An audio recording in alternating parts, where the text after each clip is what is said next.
Hi friends, welcome to the coffee mug. ഞാൻ ലിഷ. ഇന്ന് ഞാൻ ഉണ്ടാക്കാൻ പോകുന്ന ഒരു മഫിനാണ്. ഓറിയോ ബിസ്ക്കറ്റ് ടോപ്പിംഗ് വെച്ച നല്ല ഒരു മഫിൻ.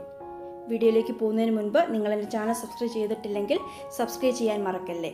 അടുത്തുള്ള ബെല്ലൈക്കൺ അമർത്തി ഓൾ എന്ന ഓപ്ഷൻ ക്ലിക്ക് ചെയ്യുകയാണെങ്കിൽ ഞാനിടുന്ന വീഡിയോസിൻ്റെ നോട്ടിഫിക്കേഷനൊക്കെ നിങ്ങൾക്ക് ലഭിക്കുകയും ചെയ്യും. അപ്പോൾ നമുക്കിനി മഫിൻ ഉണ്ടാക്കാം. ആദ്യം നമുക്ക് ഓവൻ 170 ഡിഗ്രി സെൽഷ്യസിൽ പ്രീഹീറ്റ് ചെയ്യാൻ വെക്കാം. അതിനുശേഷം ഒരു വലിയ ബൗളിലേക്ക് സോഫ്റ്റായ അൺസോൾട്ടഡ് ബട്ടർ 1/2 കപ്പും 1 ടേബിൾ സ്പൂണും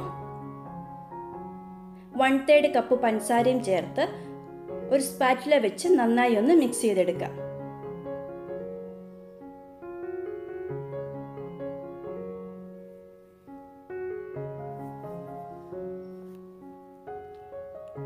അത് കഴിഞ്ഞ് ഒരു വിസ്കോ ഇലക്ട്രിക് ബീറ്ററോ ഉപയോഗിച്ച് നല്ലതുപോലെ ബീറ്റ് ചെയ്തെടുക്കണം. നമുക്ക് ഈ മിക്സ് ഒരു ക്രീം പരുവത്തിൽ കിട്ടേണ്ടതാണ്.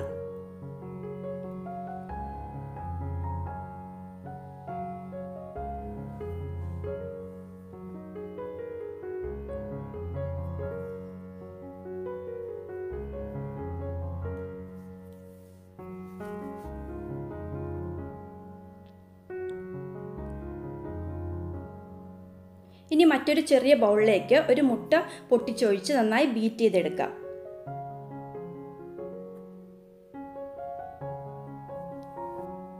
അതിനുശേഷം നമ്മുടെ മിക്സിലേക്ക് മുട്ട ചേർത്ത് ബീറ്റ് ചെയ്ത് കൊടുക്കണം.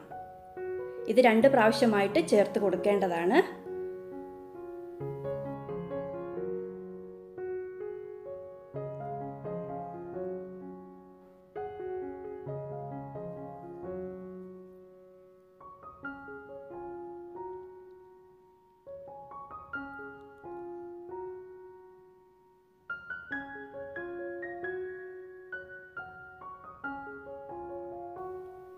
മുട്ട നന്നായി അടിച്ചു ചേർത്തതിന് ശേഷം 1/4 ടീസ്പൂൺ വാനില എസൻസും കൂടെ ഇതിലേക്ക് ചേർത്ത് നന്നായി യോജിപ്പിച്ചെടുക്കാം.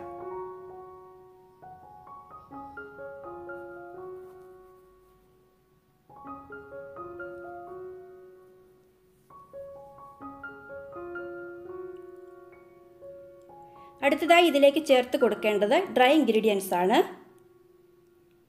അതിനായി 1/4 കപ്പ് മൈദ, 1/2 ടീസ്പൂൺ ബേക്കിംഗ് പൗഡർ, 2 നുള്ളു ഉപ്പ് എന്നിവ അരിച്ച് ചേർക്കാം.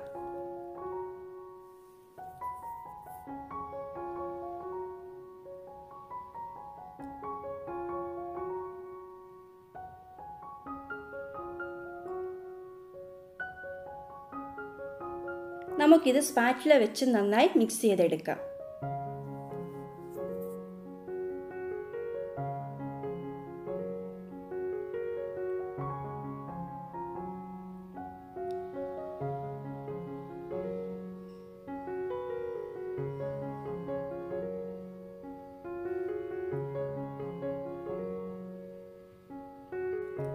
ഇപ്പം മഫിന് വേണ്ടിയുള്ള ബാറ്റർ ഇവിടെ റെഡി ആയിട്ടുണ്ട്. ഇതൊരു പൈപ്പിംഗ് ബാഗിലേക്ക് ഫില്ല് ചെയ്തെടുക്കണം. ബാറ്റർ കപ്പ് കേക്കിൻ്റെ മോൾഡിലേക്ക് നിറയ്ക്കാൻ എളുപ്പത്തിന് വേണ്ടിയാണ് ഇങ്ങനെ ചെയ്യുന്നത്. പൈപ്പിംഗ് ബാഗ് ഇല്ലെങ്കിൽ സ്പൂൺ ഉപയോഗിച്ച് നിറച്ചാലും മതിയാകും.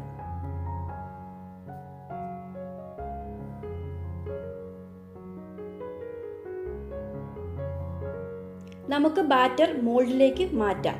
ഇത് ഫില്ല് ചെയ്യുമ്പോൾ കപ്പിൻ്റെ 3/2 ഭാഗം വരെയേ നിറയ്ക്കാവൂ.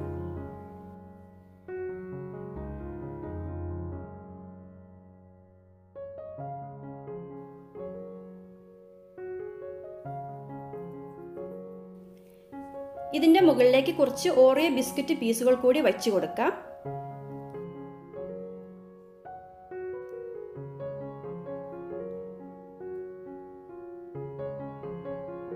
പ്രീഹീറ്റ് ചെയ്യാൻ വെച്ചിരുന്ന ഓവൻ ഇവിടെ റെഡി ആയിട്ടുണ്ട്. നമുക്കിത് ബേക്ക് ചെയ്യാനായിട്ട് ഓവനിലേക്ക് മാറ്റാം. 170 ഡിഗ്രി സെൽഷ്യസിൽ 15 മുതൽ 17 മിനിറ്റ് വരെയാണ് ബേക്കിംഗ് ടൈം. ഓരോ ഓവൻ അനുസരിച്ച് ബേക്കിംഗ് ടൈമിൽ ചെറിയ വ്യത്യാസങ്ങൾ വരാം. നമ്മുടെ മഫിൻ ഇവിടെ റെഡി ആയിട്ടുണ്ട്. ഓറിയോ ബിസ്ക്കറ്റ് ഉള്ളതുകൊണ്ട് കുട്ടികൾക്കൊക്കെ ഒത്തിരി ഇഷ്ടപ്പെടും. അപ്പോൾ നിങ്ങൾ എല്ലാവരും ഇതൊന്ന് ഉണ്ടാക്കി നോക്കുക. എന്നിട്ട് നിങ്ങളുടെ അഭിപ്രായങ്ങൾ താഴെ കമൻറ്റ് ബോക്സിൽ രേഖപ്പെടുത്തണേ.